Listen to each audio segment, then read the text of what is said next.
Hi, Moose. This is Mrs. Brandon, your librarian, and today I want to talk to you about my favorite type of poetry, paint chip poetry. So, a paint chip is one of these things that you can get at the store, you can get it at Home Depot, at Lowe's, you can get these at a couple of different places.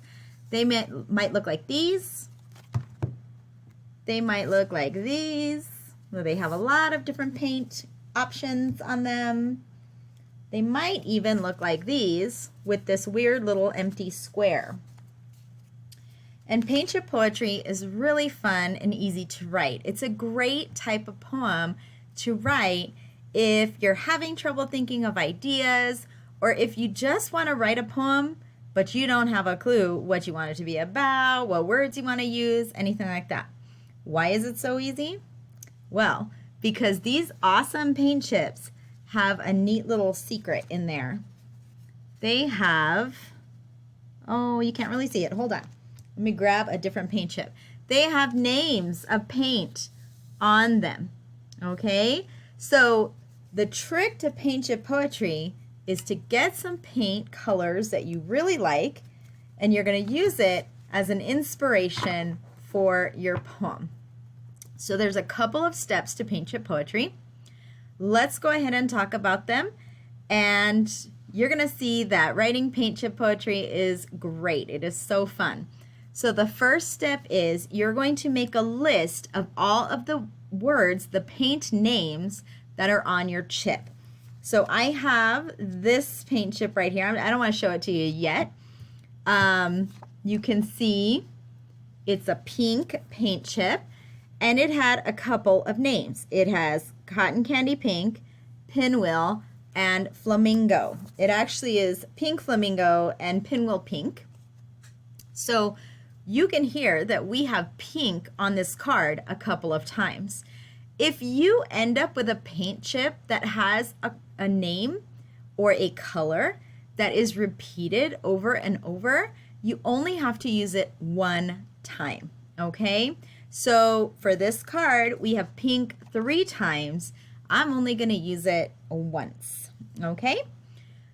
The next thing you need to remember when you write your poem is that you're learning about all of these amazing and different types of figurative language. You guys are learning about similes, you're learning about metaphors, hyperbole, imagery, puns, personification, all of these amazing different figurative language elements. You can splash those in to your paint chip poem, okay? So if you're feeling like putting in some imagery or putting in some personification, go right ahead and do that, okay? So I have written my list. My list is going to be important, especially if I have a longer paint chip that has more names, because I want to make sure I use every single name and word on my paint chip.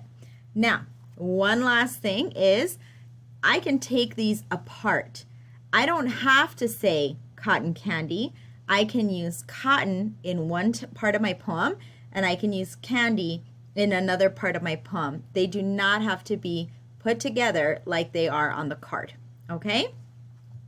Once you finish writing your poem, you should really write it on a scratch piece of paper, or if you have a Post-it notepad or whatever, go ahead and write it there. You don't want to write your first draft directly on your card because you want to be able to write your final draft on your card. So once you have a final draft of your poem, you can then go ahead and write it on your card, and you can make this look really great. It already looks cool. It already has these beautiful colors that you chose. Now it has these fun words that you have put together. So that is basically paint chip poetry.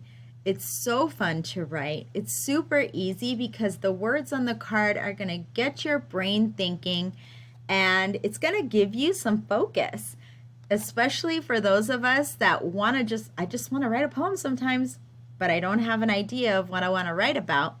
Paint chip poetry is perfect because it gives me those ideas, and it gives me a little head start. It gives me those words that I have to use in my poem. Paint chip poetry is so fun. I hope you guys love it. And once you've written your poems, please share them with me. So the next time your parents go to Walmart, or maybe they go to Home Depot for something, for a quick run, ask them to grab 1 or 2 of these cards for you, and then you can write your poem. One last thing that's pretty fun that you can do is maybe you can choose 2 different cards. Choose 2 and put all the words on the 2 cards together. And then you have a little bit more of a challenge, but it's still a fun way to write your poem. Okay, guys, I cannot wait to see what you come up with. I am going to drop a link so that you can find paint names just in case you can't get your hands on a paint chip, okay? Have a great day, guys, and I really can't wait to read your poems. Have so much fun writing them. Bye, guys.